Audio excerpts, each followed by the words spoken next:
नमस्कार। अटल आदर्श शिक्षा चैनल पर आप सभी बच्चों का स्वागत है।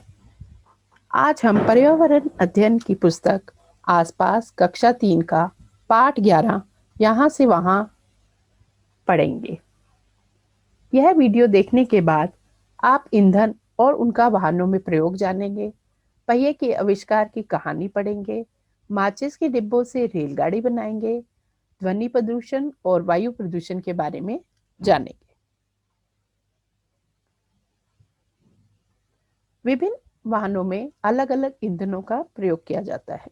इन्हीं के कारण ये वाहन चल पाते हैं।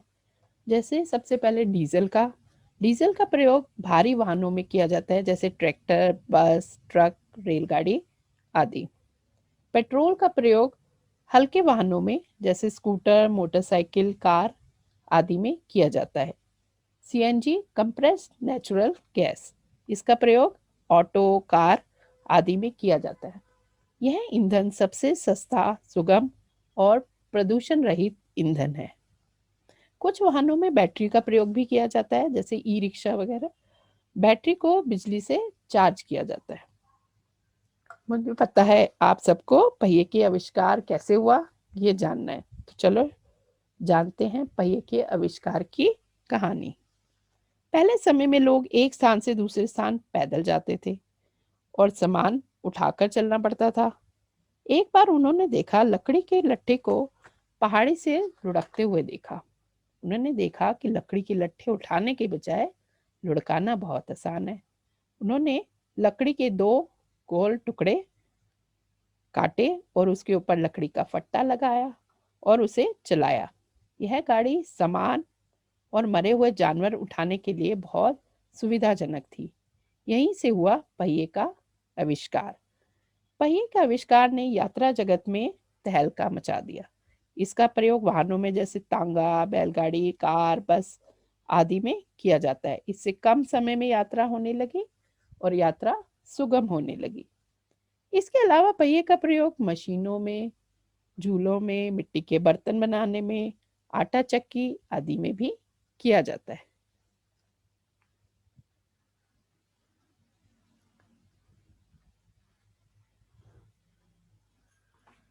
नीचे दिए चित्र में कुछ वाहनों के नाम लिखे हैं।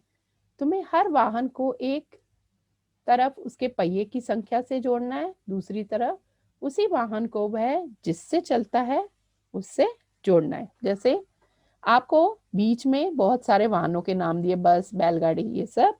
और देखो साइड में आपको क्या दिया, 2 पहिए, 3 पहिए, 4 पहिए या 4 से अधिक पहिए।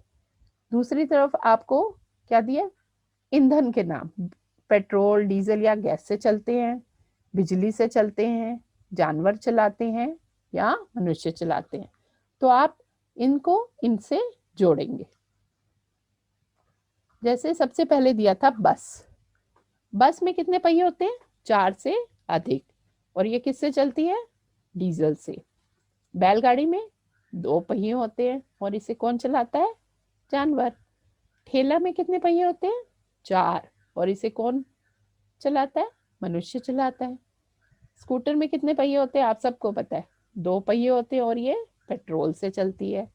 रिक्शा में 3 पहिए होते हैं और कौन चलाता है, मनुष्य चलाता है।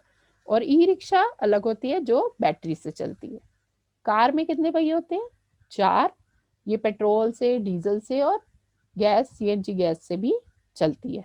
नाव में पहिए होते हैं, नहीं, कोई पहिया नहीं होता। और इसे कौन चलाता है, मनुष्य चलाता है, चप्पू से या मोटर से चलती है। ट्रक में, ट्रक ध्यान से देखना, ट्रक में बहुत सारे पहिए होते हैं, 4 से अधिक पहिए होते हैं और ये डीजल से चलते हैं।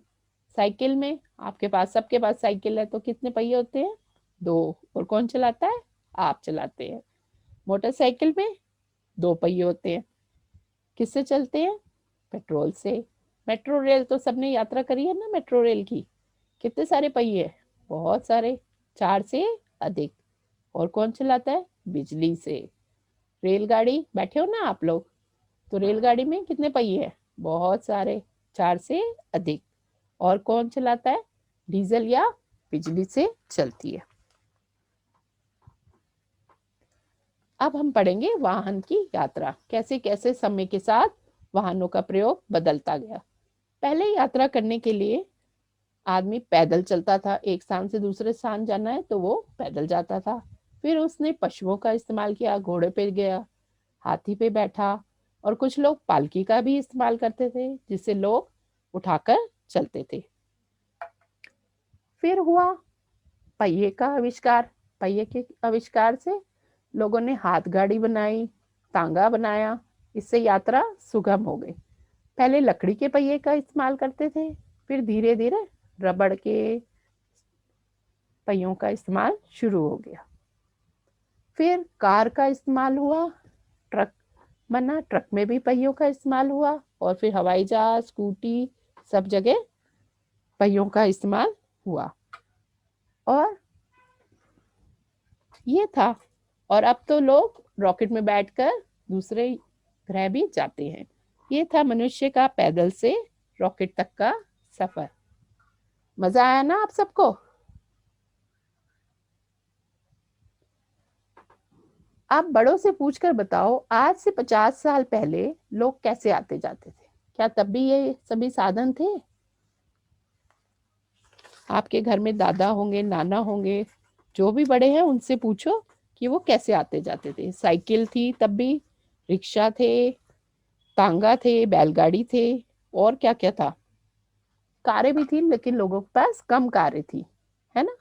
ट्रक, बस, ये सब भी होते थे। क्या तुम अनुमान लगा सकती हो कि 20 साल बाद जब आप बड़े हो जाओगे, लोग आने जाने के लिए किस किस तरह के वाहन का प्रयोग करेंगे? आज से 20 साल बाद। तो आप अपने मन से सोच के भी इसमें उत्तर लिख सकते हैं। जैसे आप क्या, आपसे ही पूछा जाए कि आप क्या करोगे, तो आप कौन सा वाहन का इस्तेमाल करोगे? हो सकता है तब बैटरी से चलने वाली साइकिल आ जाए। दोस्त से पूछोगे तो वो क्या बोलेगा, कुछ भी बोल सकता है। सौर ऊर्जा से चलने वाला स्कूटर आ जाए। चाचा से पूछेंगे तो वो क्या बोलेंगे, कुछ भी बोल सकते हैं।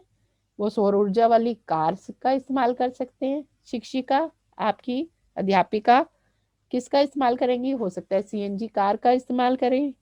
उसके आगे भी आप अलग अलग लिख सकते हैं। जैसे पापा से पूछेंगे, मम्मी से पूछेंगे, पापा के पास हो सकता है तब तक हवाई जहाज आ जाए अपना, आ सकता है ना। तो ये आपने अनुमान लगाना है, तब आप हवाई जहाज की भी यात्रा कर सकते हैं। अब चित्र को देखो ध्यान से, आपके लिए एक्टिविटी है। इसमें आपने माचिस की डिब्बियां लेनी है, और उसकी जगह माचिस की डिब्बी नहीं है तो टीन के डिब्बे भी ले सकते हैं। उनको आपस में जोड़ना है, और फिर एक रेलगाड़ी बनानी है। और पहियों के लिए क्या करोगे आप? बोतल के ढक्कन का इस्तेमाल भी कर सकते हो, बटन का भी कर सकते हो। माचिस की डिब्बियों पर आप रंगीन कागज भी चिपका सकते हो, और उससे वो और सुंदर रेलगाड़ी बन जाएगी। आप सब बच्चों ने ये रेलगाड़ी बनानी है। अब अगले, अगर कोई छुक छुक की आवाज करे तो तुम झटपट पहचान जाते हो कि वे रेलगाड़ी के लिए कह रहे हैं। क्या तुम इन आवाजों से वाहन को पहचान सकते हो? जैसे छुक छुक करा तो क्या हुआ? रेलगाड़ी। और पौ पौ करा तो क्या होगा? ट्रक। घर घर करा तो मोटरसाइकिल। पी पी करा तो स्कूटर। टप टप करा तो घोड़ा गाड़ी या तांगा। ट्रिन ट्रिन करा तो, जी हाँ, आपकी साइकिल। ये तो थी एक एक वाहन की आवाज। जब सड़क पर एक साथ कई वाहन आवाजें करते हैं तो कैसा लगता है? आपको अच्छा लगता है? नहीं ना, ऐसे लगता है कोई शोर मचा रहा है। तो आपने सबसे ज्यादा शोर कहाँ सुना है? बताओ। सड़क पर, चौराहे में, या जहां पर ट्रैफिक जैम हो जाता है वहां पर भी बहुत शोर होता है। क्या तुम्हें इतना शोर अच्छा लगता है? नहीं। क्यों? इससे क्या होता है? इससे हम परेशान हो जाते हैं, सिर में दर्द हो जाता है, कई बार सुनने की क्षमता भी कम हो जाती है। तो जब हम वाहन का प्रयोग कर रहे हो तो बिना कारण के हमें हॉर्न नहीं बजाना चाहिए। इससे ध्वनि प्रदूषण होता है, इससे हमारी सुनने की क्षमता भी कम हो जाती है।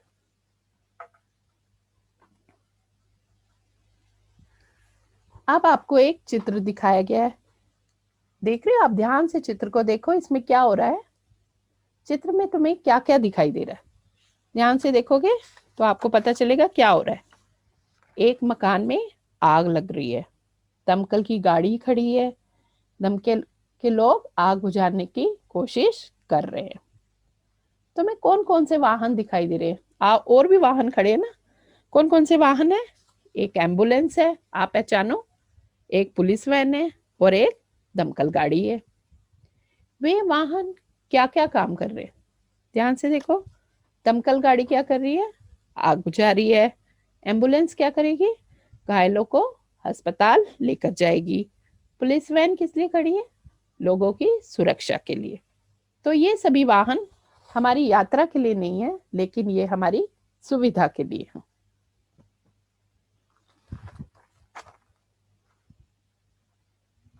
अब बात करते हैं वायु प्रदूषण की। वाहन चलाने के लिए हम ईंधन का प्रयोग करते हैं। ईंधन जलने पर बहुत सारी गैसें हवा में छोड़ते हैं, जिससे हमारी हवा की गुणवत्ता कम हो जाती है। वह वायु प्रदूषण का कारण बनती है। आपने देखा होगा, मौसम बदलता है तो कितना प्रदूषण हो जाता है। वायु प्रदूषण से तरह तरह की बीमारियां हो जाती हैं। तो वायु प्रदूषण से बचने के लिए हमें क्या करना चाहिए?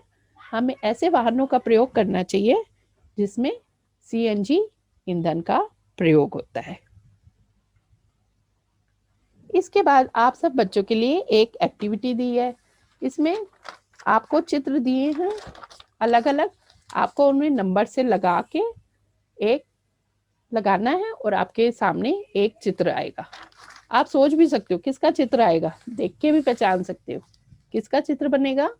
जी हाँ, हाथी का। हमें अपने वाहनों की समय समय पर जांच करानी चाहिए।